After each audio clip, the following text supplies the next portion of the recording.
আরামবাগের তৃণমূল সাংসদ অপরূপা পোদ্দারকে হুমকি। কাল রাত 10:30 নাগাদ সাংসদের হোয়াটসঅ্যাপে অপরিচিত নাম্বার থেকে একটি মেসেজ আসে। মেসেজে লেখা, তুই বাঁচবি তো। সাংসদ আজ শ্রীরামপুর থানায় এ বিষয়ে অভিযোগ দায়ের করেছেন। চন্দননগর পুলিশ ঘটনার তদন্ত শুরু করেছে।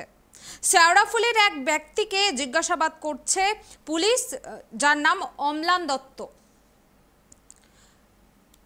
আরামবাগের তৃণমূল সাংসদ অপরূপা পোদ্দারকে হুমকি। গতকাল রাত 10:30 নাগাদ সাংসদের হোয়াটসঅ্যাপে অপরিচিত একটা নম্বর থেকে মেসেজ আসে। মেসেজে লেখা রয়েছে, তুই বাঁচবি তো। সাংসদ আজ এ বিষয়ে শ্রীরামপুর থানায় অভিযোগ দায়ের করেছেন। চন্দননগর পুলিশ ঘটনার তদন্তও শুরু করেছে। শেওড়াফুলির এক ব্যক্তিকে এ বিষয়ে জিজ্ঞাসাবাদ করছে পুলিশ, যার নাম অম্লান দত্ত। এ বিষয়ে আমরা বিস্তারিত জানবো। এই মুহূর্তে আমার সঙ্গে নিউজ ডেস্ক থেকে লাইভ জুড়েছেন ট্রাইব টিভির প্রতিনিধি গৌতম পাল। গৌতম দা, গতকাল রাত 10:30 নাগাদ হোয়াটসঅ্যাপে মেসেজ আসে, সাংসদের হোয়াটসঅ্যাপে মেসেজ আসে যে তুই বাঁচবি তো। কেন এই ধরনের হুমকি দেওয়া হলো? কি বিষয় থেকে বাঁচতে বলা হচ্ছে? আর যে মেসেজ করেছিল তাকে এখনো চিহ্নিত করতে পেরেছে কিনা পুলিশ? দেখো, আমি তৃণমূল কংগ্রেসের অত্যন্ত জনপ্রিয় নেত্রী এবং হুগলির আরামবাগের সাংসদ অপরূপা পোদ্দার, যিনি 2014 সালে এবং 2019 সালে এই দুটো লোকসভাতেই বিপুল পরিমাণ ভোটে, প্রায় 3.5 লক্ষ ভোটে জয়ী হয়েছেন এবং তার রাজনৈতিক জীবনই শুরু হয়েছিল আরামবাগ পুরসভার ভাইস চেয়ারম্যান হিসেবে। এবং এলাকায় শুধু নয়, গোটা আরামবাগ জুড়ে কিন্তু তার জনপ্রিয়তা তুঙ্গে। এবং তোমাকে আর একটা জিনিস বলি, এই অপরূপা পোদ্দারের এগেনস্টেই কিন্তু 2016 সালে যে নারদা স্টিং অপারেশন যে কাণ্ড হয়েছিল, তাতেও কিন্তু অপরূপা পোদ্দারের নাম জড়িয়েছিল। এখন প্রশ্ন হলো যে গতকাল রাতে আচমকায় রাত 10:30 নাগাদ তার হোয়াটসঅ্যাপে, তার মোবাইলে যে হোয়াটসঅ্যাপ, সেখানটায় একটা মেসেজ আসে। সেই মেসেজ হচ্ছে যে অপরিচিত একটা নাম্বার থেকে যে তুই বাঁচবি তো। এই যে প্রশ্নটা, তাকে একটা প্রচ্ছন্ন হুমকি দেওয়া হয়েছে। সে বাঁচবি বলতে মানে সে কি তাকে কি মেরে ফেলার হুমকি, নাকি তাকে জেলে পাঠানোর হুমকি? এই অপরিচিত ব্যক্তিকে কে এই মেসেজটা পাঠালো সেটা সুনির্দিষ্ট করে কিন্তু পুলিশ এখনো শ্রীরামপুর থানা পুলিশ খুঁজে পায়নি। তবে অম্লান দত্ত নামে একজন ব্যক্তিকে কিন্তু আটক করে জিজ্ঞাসাবাদ করা চলছে পুলিশের। তবে একটা আপডেট তোমাকে দেই যে এই ঘটনার পরেই কিন্তু সাথে সাথেই সকালবেলায় কিন্তু আজকে আরামবাগ থানা শ্রীরামপুর থানায় লিখিত অভিযোগ দায়ের করেছেন সাংসদ অপরূপা পোদ্দার। এবং ঘটনাচক্রে আজকেই কিন্তু এই অপরূপা পোদ্দার তার নারদা মামলায় তার নাম প্রত্যাহার করে নেওয়ার জন্য কিন্তু হাইকোর্টে দ্বারস্থ হয়েছেন আজকেই। মানে বিষয়টা এই জায়গাটায় গেল যে গতকাল রাতেই 10:30টায় তার মোবাইলে অপরিচিত একটা নাম্বার থেকে মেসেজ আসে যে তুই বাঁচবি, অর্থাৎ তার বিরুদ্ধে একটা প্রচ্ছন্ন হুমকি, যে জেলে যাওয়ার হুমকি হতে পারে বা তাকে মেরে ফেলার হুমকি হতে পারে। যেটাই হোক না কেন, ঠিক তার এবং সেই ঘটনার পরেই শ্রীরামপুর থানায় অভিযোগ দায়ের করার পাশাপাশি এই ঘটনা নিয়ে তিনি অভিযোগ দায়ের করেছেন। কিন্তু দেখা গেল যে আজকে সকালেই আবার হাইকোর্টে গিয়ে অপরূপা পোদ্দার, সাংসদ আরামবাগের, তিনি কিন্তু তার বিরুদ্ধে যে নারদা মামলায় যে নাম ছিল সেই নাম প্রত্যাহারের জন্য কিন্তু তিনি একটা পিটিশন দাখিল করেছেন হাইকোর্টে। এবং বিচারপতি রাজশেখর মান্থার তিনি কিন্তু অনুমতি দিয়েছেন তার এই আবেদন পুট আপ করার জন্য। তো এই যে দুটো বিষয়, যে গতকাল রাত্রে তার হোয়াটসঅ্যাপে এই ধরনের একটা হুমকির মেসেজ আসা, এবং আজকেই ঠিক তার সকালবেলায় কোর্ট খুলতেই যেখানে অপরূপা পোদ্দার তিনি নারদা মামলা থেকে নিজের নামটা সরিয়ে নেওয়ার জন্য আবেদন করলেন, এই দুটো ঘটনার একটা যোগসূত্র কিন্তু রয়েছে।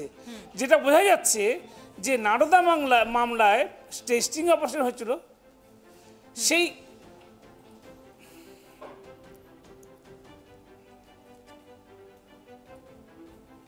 গৌতম দা, তুমি আমাদের সঙ্গে থাকো, আমরা শুনে নিই এ বিষয়ে অপরূপা পোদ্দার কি বলছেন। দেখুন, Amlan Dutta, age 54, cadre of BJP, close to RSS, residing at Chatra under Sheoraphuli Baidyabati municipality.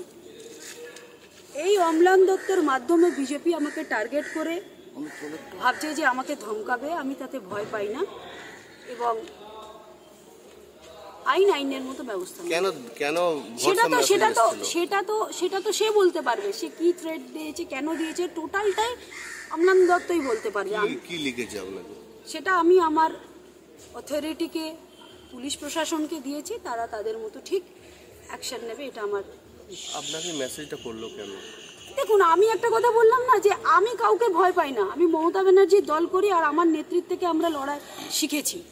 BJP যে অন্যায় করছে ভারতবর্ষের বুকে, বাংলার মানুষকে বঞ্চিত করছে, আমি মরার শেষ দিন পর্যন্ত তাই নিয়ে লড়াই করব।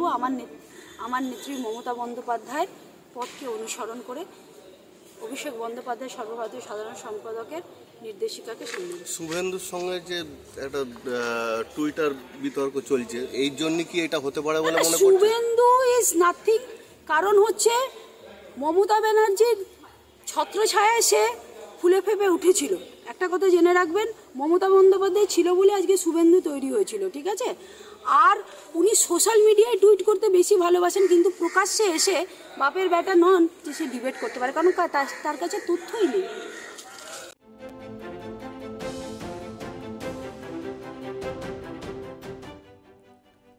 মঙ্গলবার থেকে রাজ্য রাজনীতিতে আবারও এই চর্চিত বিষয় হয়ে উঠেছেন সাংসদ অপরূপা পোদ্দার। নারদা মামলা নিয়ে এদিনই কলকাতা হাইকোর্টের দ্বারস্থ হন এই তৃণমূল কংগ্রেস সাংসদ। সরাসরি সিবিআইয়ের তদন্তের বিরুদ্ধে অভিযোগও তুলেছেন তিনি। নারদা মামলার এফআইআর থেকে নাম বাদ ও রক্ষা কবচ চেয়ে মঙ্গলবারই হাইকোর্টের দ্বারস্থ হন তিনি। সাংসদের মামলা গ্রহণও করে আদালত। এ বিষয়ে আমরা আরো বিস্তারিত জানবো। এই মুহূর্তে আমার সঙ্গে লাইভে আছেন ট্রাইব টিভির প্রতিনিধি গৌতম। অপরূপা পোদ্দার বলছেন যে পঞ্চায়েত নির্বাচনের আগে বিজেপি তাকে টার্গেট করছে, সে বিজেপিকে ভয় পায় না। কি বলবে এই বিষয়ে তুমি? দেখো কুনমি, আমি তোমাকে প্রথমেই যেটা বলেছিলাম যে অপরূপা পোদ্দার অর্থাৎ আরামবাগের যিনি সাংসদ, হুগলির আরামবাগের সাংসদ, তিনি দুবারের সাংসদ এবং এলাকার একজন জনপ্রিয় তৃণমূল নেত্রী। এবং শুধু তাই নয়, এবং যার উপরে নির্ভর করে আছে হুগলির বিস্তীর্ণ এলাকার পঞ্চায়েত নির্বাচনের সমস্ত সাফল্যটাই নির্ভর করে আছে। এবং এটা পরিষ্কার বোঝা যাচ্ছে যে অপরূপা পোদ্দারকে কোনোভাবেই দমানো যাচ্ছে না। তার জনপ্রিয়তা এবং তার সাংগঠনিক শক্তি সেটা এতটাই প্রবল যে সেক্ষেত্রে বিজেপি কিন্তু অনেকটা পিছিয়ে পড়েছে। তাই একটা মেসেজ যেমন গতকাল রাত্রে এসেছিল, ঠিক তেমনি পাশাপাশি দেখা যাচ্ছে যে অপরূপা পোদ্দার যে নারদ স্টিং অপারেশনে যে এফআইআর হয়েছিল তার নামে, সেই এফআইআর তার যে নামটা সেটা তোলার জন্য তিনি আজকে হাইকোর্টে আবেদন করেছেন এবং রাজাশেখর মান্থার বিচারপতি তিনি কিন্তু সেই অনুমতি দিয়েছেন। প্রশ্নটা হচ্ছে, দেখো তোমাকে একটা জিনিস বলি যে এই যে নারদা এফআইআর যে রয়েছে, নারদা স্টিং অপারেশন এফআইআর কি রয়েছে, সেই মামলায় কিন্তু বিজেপির যিনি শীর্ষ নেতা বঙ্গের তথাকথিত এবং রাজ্যের বিরোধী দলনেতা শুভেন্দু অধিকারী, তার নামও রয়েছে। তো সেক্ষেত্রে একটা জিনিস স্পষ্ট হয়ে আসছে যে যত দিন ঘনাচ্ছে পঞ্চায়েত নির্বাচনের, অর্থাৎ পঞ্চায়েত দিনক্ষণ এখনো ঘোষণা হয়নি, খুব শীঘ্রই হয়তো দিনক্ষণ ঘোষণা হবে এবং যদি সেটা সামনে মাসেই পঞ্চায়েত নির্বাচন হয় সেক্ষেত্রে আর সময় খুব অল্প। সেজন্য বিজেপির যেটা তৃণমূল কংগ্রেসের অভিযোগ যে বিজেপির লক্ষ্য হচ্ছে এখন যে তৃণমূল যারা শীর্ষ নেতৃত্ব আছে, যাদের নিরিখে এই পঞ্চায়েত ভোটের সাফল্য আসবে তৃণমূল কংগ্রেসে, তাদেরকে যেন তেন প্রকারণে তাদেরকে আটকে দেওয়া। এবং সেই লক্ষ্যেই কিন্তু এই ধরনের একটা মেসেজ কিন্তু গতকাল রাত্রে অপূর্ব পোদ্দার হাতে পাঠিয়েছেন। এবং এই অপূর্ব পোদ্দার তিনি যেটা জানিয়েছেন আজকে কোর্ট চত্বরে দাঁড়িয়ে, যে এই যে বিজেপির ঘৃণ্য চক্রান্ত, শুধু তাই নয়, সিবিআইকে দিয়ে অপব্যবহার করা হচ্ছে এবং সিবিআইয়ের যে কাণ্ড সেটা নিয়েও অপূর্ব পোদ্দার তীব্র কটূক্তি করেছেন। এবং তিনি শুভেন্দু অধিকারীকেও তিনি বলেছেন যে শুভেন্দু অধিকারী শুধু টুইটারেই তিনি কিন্তু তার বার্তা বা তার হুমকি এই সমস্ত দিতে পারেন, তিনি সামনাসামনি এসে কোনোরকম কথা বলার মতো তার সাহস নেই।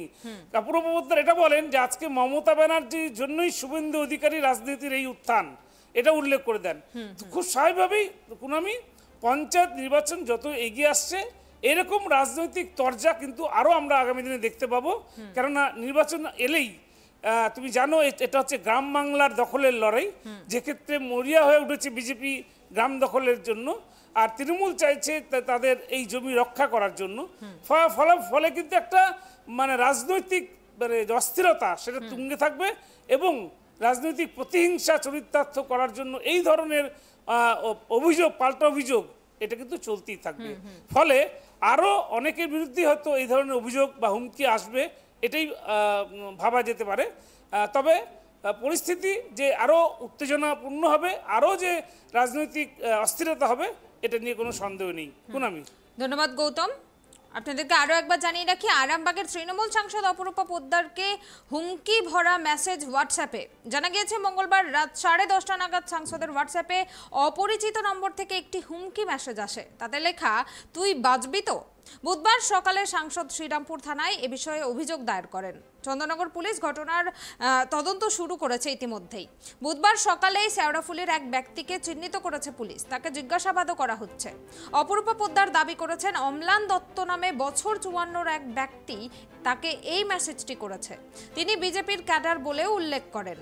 তার কথায়, বিজেপি ভাবছে আমাকে এই সকল ব্যক্তিদের মাধ্যমে হুমকি দেবে, ভয় দেখাবে, কিন্তু এসব করে কিছু হবে না। আমি মমতা বন্দ্যোপাধ্যায়ের দল করি, জীবনের শেষ দিন পর্যন্ত লড়ে যাব। মঙ্গলবার থেকে রাজ্য রাজনীতিতে আবারও চর্চিত বিষয় হয়ে উঠেছেন সাংসদ অপরূপা পোদ্দার। নারদা মামলা নিয়ে এদিনই কলকাতা হাইকোর্টের দ্বারস্থ হন এই তৃণমূল কংগ্রেস সাংসদ। সরাসরি সিবিআইয়ের তদন্তের বিরুদ্ধে অভিযোগও তুলেছেন। নারদা মামলার এফআইআর থেকে নাম বাদ ও রক্ষা কবচ চেয়ে মঙ্গলবার হাইকোর্টের দ্বারস্থ হয়েছেন তিনি। সাংসদের মামলা গ্রহণও করেছে আদালত। মামলা যেদিন করলেন সেই রাতেই অপরূপার কাছে আসে হুমকি মেসেজ।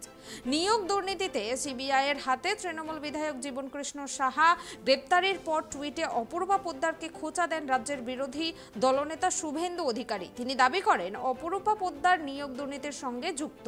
পাল্টা অপরূপা বলেন, অধিকারী পরিবারের পক্ষ থেকে বিজেপিতে যোগ দেওয়ার কথা বলা হয়েছিল, তা না করতেই এইসব কথা। এসবের পরেই তার হুমকি মেসেজ আসার পেছনে কি কারণ থাকতে পারে সে প্রসঙ্গে অপরূপা পোদ্দার বলেন, শুভেন্দু অধিকারীকে তৈরি করেছিলেন মমতা বন্দ্যোপাধ্যায়। শুভেন্দু টুইটেই মুখ খুলতে পারেন, কিন্তু প্রকাশ্যে এসে তিনি কিছু বলতে পারেন না, কারণ তার কাছে কোনো তথ্যই নেই।